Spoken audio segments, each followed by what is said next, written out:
The first thing the aliens noticed about the human hot. was her eyes. Target acquired. They were small, unremarkable by most galactic standards. No ultraviolet shimmer, no adaptive lenses, but they held something unsettling. When Cadet Aria Vale stepped off the transport shuttle, every instructor in the landing bay felt it.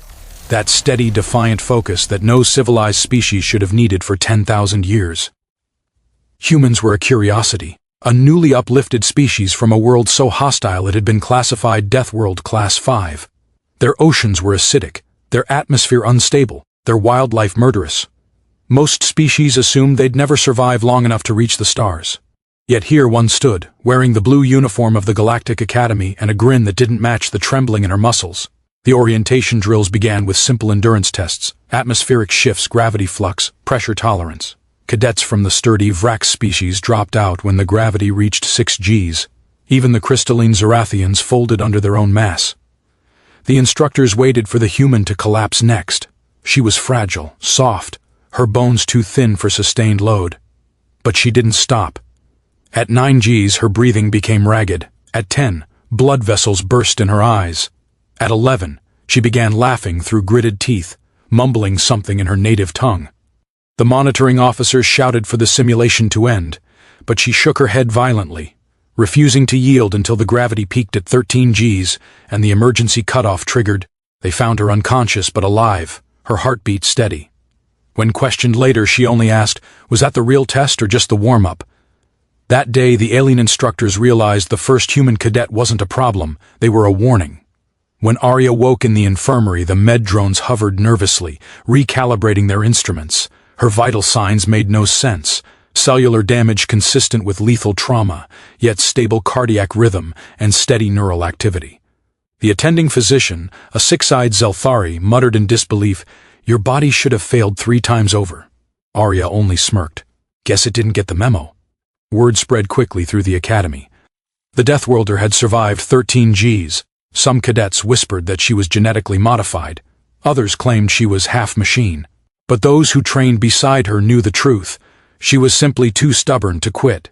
During strength trials, she tore muscle fibers faster than the auto-med units could heal them. During reflex exercises, she kept retrying until her hands bled through the neural gloves. The instructors began adding impossible modifiers to see where her limit lay, but it never seemed to appear. Curious, the Academy's chief psychologist, Professor Relka, requested an interview. "Why do you push so far beyond necessity?" the alien asked, voice vibrating softly through a translator field. Aria leaned back, staring through the glass wall at the distant stars. "Where I come from," she said. "Everything tries to kill you, the air, the microbes, the weather, the neighbors. You either adapt or you don't get to complain about it. Pain just means you're still in the game." Relka recorded the session, but when reviewing it later, she paused on that final phrase. Still in the game. Not surviving, playing.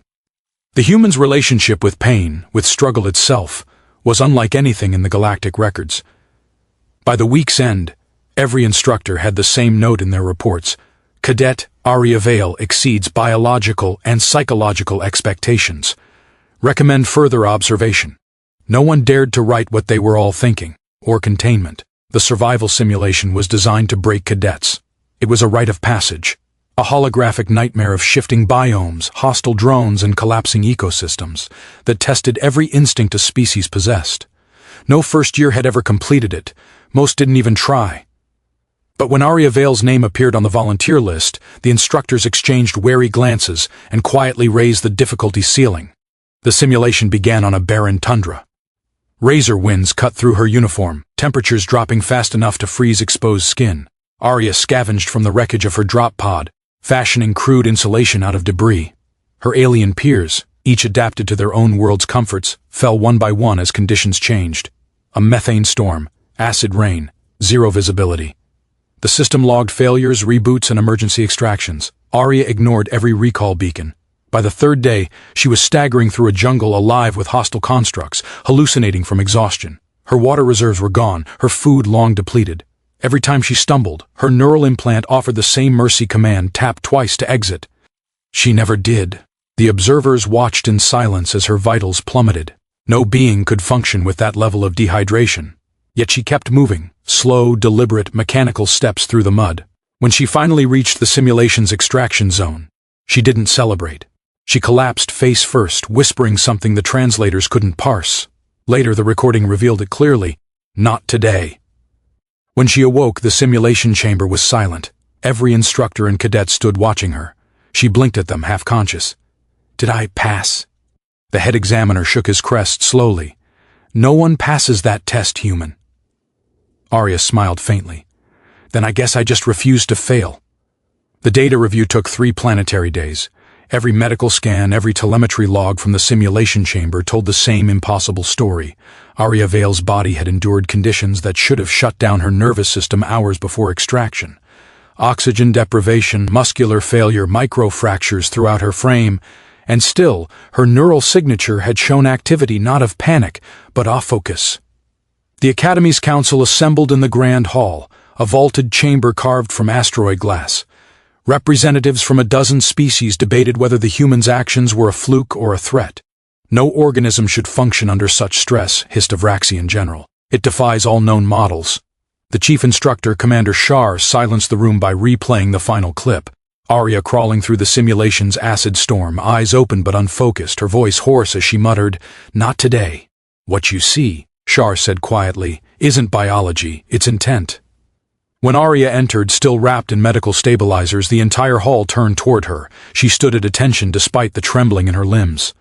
"Cadet Vale," the commander said, "you've broken every endurance record in Academy history. What drives you to such extremes?" Arya hesitated, then answered, "Because limits aren't walls. They're warnings. And on Earth, warnings don't stop you from dying. Action does." The silence that followed was heavier than gravity. The council voted unanimously: early graduation, honors distinction, and permanent research into human resilience. But the decision was more than ceremonial. The galactic species had witnessed something they'd forgotten: the raw defiance of mortality. As she left the hall, Shar murmured to his aide, "The galaxy trains for perfection. Her kind trains for survival." And somewhere beyond the stars, the rumor began to spread: Deathworlders don't conquer worlds, they simply outlast them.